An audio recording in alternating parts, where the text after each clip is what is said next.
hi guys, jirtu fayyaa keessanii nagaadha. Ani nagaa kooti galata waaqayyoo obboleetti kiyyas dastee YouTube jedha.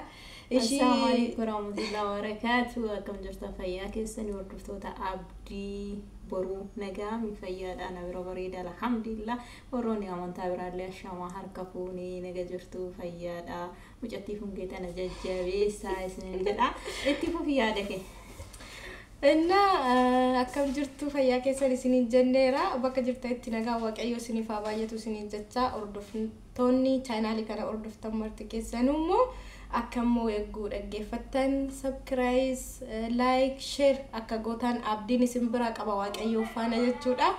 Inna asirratti immoo maal haasofneettan waan xiqqoo wayii wajjin haasofneeni innis waa'ee yeroo daa'imummaatti hojjannee finnu hojjannee hargannu itti bu'aa hargannu gaafa dadhabne tokko itti firii gaarii harganne itti aara galfii argannu waa'ee sanaa haasofnaa jechuudha.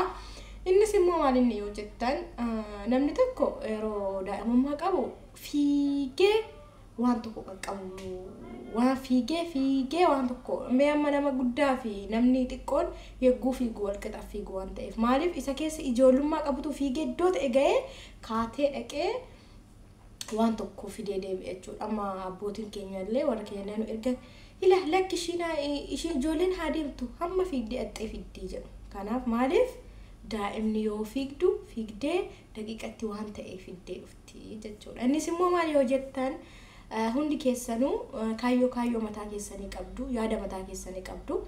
Isumaan inni akkuma jirutti ta'ee inni guddaan har'a namni tokko Oromoon keenya maal jedha bultee waan ol keewwatanii nyaatu jedhan. Kanaafuyyuu waan har'a ijoollummaatti hojjannee waan har'a ijoollummaatti laffaanee jennee boruu itti aara galfanna jechuudha. Amma namoonni nu dursan jiru namoonni abbootiin keenya akaakayyuun keenya hundi isaanii kan nu dursan jiru. Amma garuu gaafa isaan gorsa wayii nuu kennanii lakkii akkanaa miti inna daa'imummaa keetii hojjedhu inna daa'imummaa keetii fiigii inna daa'imummaa keetii hojjedhu waa walirra keedhu gaafa nuun jedhanii waan nu jibbaaf jedhan nutti fakkaata. Garuu miti nu gorsuu isaanii isaan kaleessa bu'aa bayii guddaa keessa waan ba'aniif jechuudha. Isaan kaleessa dadhabbii guddaa keessa ba'anii har'a kan itti haarrifatan waan arganiif nu gorsani malee isaan maaliif har'a teessaa hin ciisinii hojjedhu waan hojjette ol keewwadhu kan isaan nun jedhaniif nu godda'uufi miti nu miidhuufi miti. Isaanuu kaleessa bu'aa bayii waan baay'ee keessa darbanii iddoo guddaa umurii isaanii jaarsummaa ragaa waan ta'eef waan ta'e har'a immoo daa'imummaatti yoo ol keewwatte boruu itti dhufe. Kanaafuyyuu asirratti hundi keessan chaanaalii kana kan hordoftan hundi keessan iyyuu kan isin gorsu jechuudha. Har'a humna qabnaa hin kaannaa kaanneellee waan tokko jalaa hin baana garummoo hojjannee isiniif innaa hin kufnaa hin kaana bu'aa baay'ee keessa gaafa daa'imummaa yoo dabarsite yoo hojjatte itti ol keewwatte waan dafqite kana ol keewwatte boru itti aala garfii argatta boru itti aarrifatta boru itti iriftii argatta. Har'a kaleessa gaafa ijoollummaa keetii hin kaattaa hin hojjattaa hin fiddaa garuu gaafa humna dhabdee kaateellee bishaan buufattee dhuguu hin dandeessu. Kanaafiyyuu yeroo daa'imummaa keessanitti adaraa keessan daa'imummaa keessatti yeroo ijoollummaa keessatti wanta baay'ee nu fuuldura dhufanu maal yoo jettan carqii arginellee carqii sana binna jennaa caamma gaarii faashinii dhufe faashinii sana laallee binna jennaa waan adda bakka. Moobaayiliin kan biraa argine maal jenna isa bitanna moobaayilii sana bitadha faashinii dhufe jechuun qabnu. Maaliifi har'a ishiin nuti innaa daa'imummaa keenyaa birrii keenya akka barbaannetti waanee balleessinee kana binnee sana binnee jennu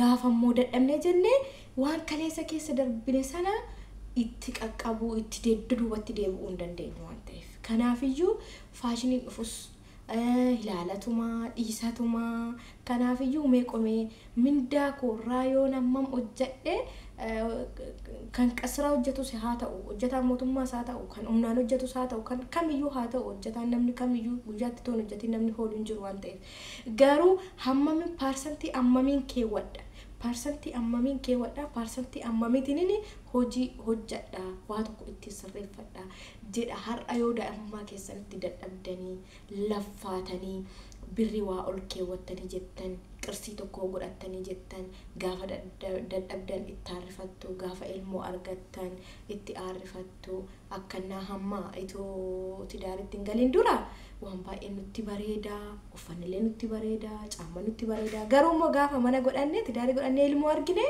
kan keenya sana yaannu nuti maaliif ay mucaan kootiif hin bita kun hin bareeddi kan mucaa kootiif hin bita jenna maaliif hamma ga'u bira darbinee teessatti dhufne gara ilmootti dhufne jechuudha.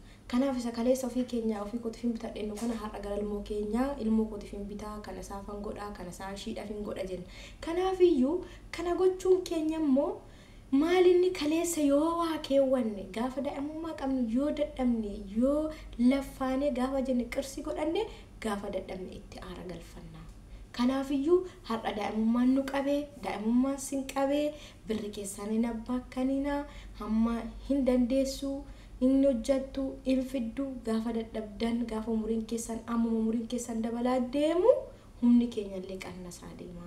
Hadaraa waan hundumayyuu inna hamma daa'imummaa qabdan kadha hojjadha agabuu sin oolla hin dandeenya. Guyyaattis tokkitti nyaanne hin dandeenya gaafa humna dhabne gaafa dadhabne gaafa dhibamne yoo har'a qirsii keewwanne gaafa dhukkubsanne itti yaalamuu dandeenya yoo har'a qirsii keewwanne bongodoo tokko ittiin bitannee waa tokko ofii gochuu dandeenya. Kanaaf iyyuu hadaraa keessan yeroo daa'imummaan nu qabee akka birri keenya hin abbaakanne boruu humni koo wal jalaa dadhabaa deemaa jechuu qabna. Barri kuniif barri dhuftu tokko miti ammaluma ummi namaa wal jalaa dadhabaa deemaa wanti maateriyaaliin hundillee dabalaa deemaa.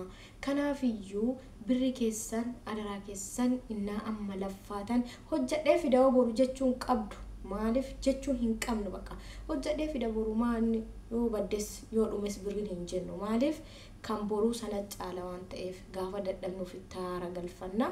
Adaraa keessan jabaadhaa hojjadhaa.